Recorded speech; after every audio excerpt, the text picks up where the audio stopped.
दोस्तों GSTR 1 से जुड़ा एक बहुत ही इम्पोर्टेंट ऑर्डर आया है जो आपके साथ इस वीडियो में डिस्कस करेंगे।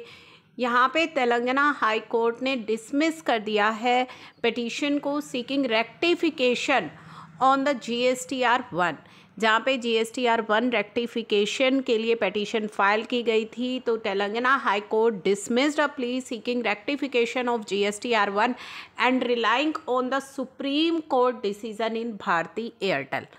भारती एयरटेल का जो सुप्रीम कोर्ट डिसीजन आया था उसको मद्देनज़र रखते हुए जो तेलंगाना हाई कोर्ट ने डिसमिस कर दी है plea seeking rectification of GSTR 1। यहाँ पे जो कंपनी है, जो हमारा पिटिशनर है, engaged in the business of manufacture and sale of passenger car tyres. यहाँ पे उससे मिस्टेक क्या हो गई थी, while submitting the GST return उसने रॉन्गली मेंशन कर दिया details of distributor in GSTR 1। क्या डिटेल्स रॉन्ग हो गई? मेसर्स बड़े मियाँ व्हील्स की जगह पर उन्होंने जो है लिख दिया मेसर्स हैदराबाद सर्विस स्टेशन। ठीक है, तो इतनी सी बोनाफाइड मिस्टेक उनसे हुई and because of this error जो मेसर्स बड़े मियाँ व्हील्स है वो ITC यूटिलाइज नहीं कर पाए। तो यहाँ पे पिटिशनर ने रिक्वेस्ट किया टू रेक्टिफाई द एरर, जिसे कि GST अथॉरिटीज़ के द्वारा रिजेक्ट कर दिया गया। उसके बाद पिटिशनर ने हाई कोर्ट में पिटिशन फाइल की फॉर रिलीफ। अब यहाँ पे सेक्शन 39 को स्टडी किया गया कि सेक्शन 39 क्या बात करता है कि एज पर सब सेक्शन 1 जो भी रजिस्टर्ड व्यक्ति है other than input service distributor non resident taxable person उसे फर्निश करनी है return electronically inward and outward supply की।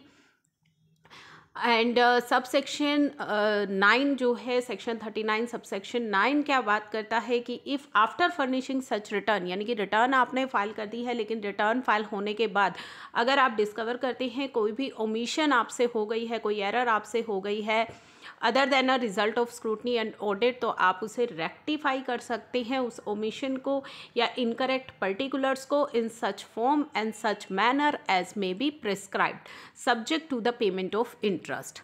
साथ ही यहाँ पे जो है कब तक आप उस मिस्टेक को रेक्टिफाई कर सकते हैं उसकी टाइम लिमिट भी बताई गई है। ठीक है, तो यहाँ पे बताया गया है कि जो प्रोवाइज़ो है, प्रोवाइज़ो क्या बात कहता है? प्रोवाइज़ो कहता है कि no such rectification of omission or incorrect particular shall be allowed after the due date of furnishing of return for the month of September or second quarter following the end of financial year to which such details pertain or actual date of furnishing of annual return whichever is earlier. तो time limit वहाँ पे बताई गई है कि सितंबर month की return filing या annual return whichever is earlier आप अपनी ओमिशंस को रेक्टिफाई नहीं कर पाएंगे। ठीक है, तो उसके लिए टाइम लिमिट दी गई है।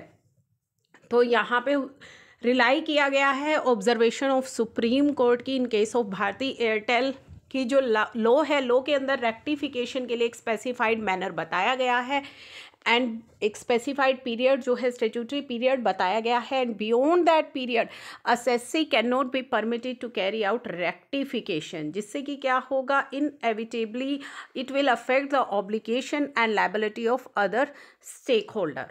तो इस चीज़ को ध्यान में रखते हुए ये जो जजमेंट है वो सुनाई गई और यहाँ पे जो तेलंगाना हाई कोर्ट है उसने डिसमिस की plea for rectification of GSTR 1।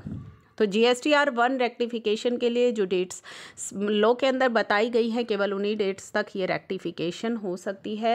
In compliances के लिए आपकी जो डेट्स हैं वो अब एक्सटेंड भी हो गई है और फिक्स भी की गई है कुछ कंप्लायंसेस के लिए, जिनमें कि 30 नवंबर अब ये डेट हो गई है। तो आपको 30 नवंबर अब याद रखना है और बहुत ही इम्पोर्टेंट वो डेट है, अदरवाइज़ आपके लिए भी आगे इस तरह की प्रॉब्लम्स क्रिएट हो सकती हैं।